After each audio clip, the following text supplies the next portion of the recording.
अब चलते हैं नाज़रीन ज़रा इंज़मामुल हक और बाकी क्रिकेटर्स के साथ हाथ हो गया। नाज़रीन अब आते हैं एक स्कैम की तरफ। क्रिकेटर्स के साथ हाथ हो गया, कैसे हो गया? क्रिकेटर इंज़मामुल हक के बेटे एक इन्वेस्टमेंट कंपनी में मुलाजमत करते थे। उनकी तनख्वाह वहाँ 8 लाख रुपए आती। ये ज़रा स्कैम को देखिए ना, बड़ा क्या कहते हैं ना पंजाबी जी, बना जोड़ के कम किया जाता है।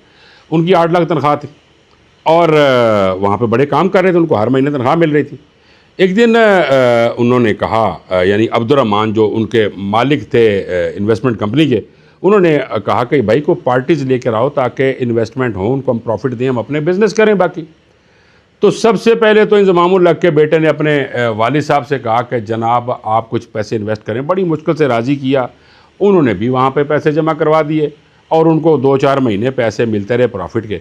जब ये इंज़माम को पैसे मिलते रहे तो उन्होंने बाकी क्रिकेटर को भी, बाबर आज़म को, शाहीन अफरीदी को और बाकियों को भी ये कहा कि भाई पैसे जमा कराओ, मुझे तो पैसे मिलते हैं। उन्होंने भी थोड़े थोड़े पैसे जमा करवाए और उनको भी पैसे मिलते रहे।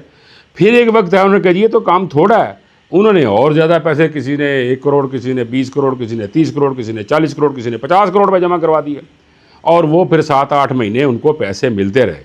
फिर एक दिन ऐसा आया, आना तो है ना फिर नाज़रीन, लालच बुरी बला है। फिर एक दिन एक काम पै गया।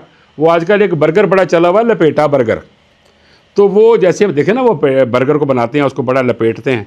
तो फिर एक दिन ऐसा आया कि अब्दुर्रहमान साहब ने सारा काम लपेटा और वो बर्गर बनाया, अपने मुंह छुपाया, सिमा बंद की थियाँ, ताले लगाए, ये जा वो जा। अपने बेटे से इंज़माम ने कहा भाई ये क्या हुआ है? तो उन्होंने कहा जी मैं वहाँ पे नौकरी करता हूँ ना, इस वक्त प्रॉब्लम आ गई है, कोई थोड़ा सा लॉस में जा रही है, आपको पैसे मिलेंगे, घबराएं मत। उन्होंने कहा भाई वो बंदा ही कोई नहीं है, वो बंदा तो चला गया। उन्होंने कहा जी मैं वहाँ पे हूँ ना, आप फिक्र ना करें। अच्छा, उन्होंने फिर इंतज़ार कर लिया, लेकिन फिर तो वो हर चीज़ ही बंद हो। ओ गए ओ पै जाते कहते ने जिधर गई बेड़ियाँ तो उधर गए मलाह, वो तो चला गया, उसका कोई पता नहीं है। ताहाल कोई पता नहीं है कि वो बंदा किधर है। अब्दुर्रहमान साहब जो इन्वेस्टमेंट कंपनी के मालिक हैं, वो किधर चले गए। अब ये सारे के सारे उठ के मेरी तलाह के मुताबिक, यानी ज़राए ये बता रहे हैं कि उठ के ये मोहसिन नकवी साहब के पास गए हैं कि जनाब साढ़े नाल ते हत्थ हो गया, सानू को पैसे दुआ दो, नहीं तो असीं ते मर जाएंगे।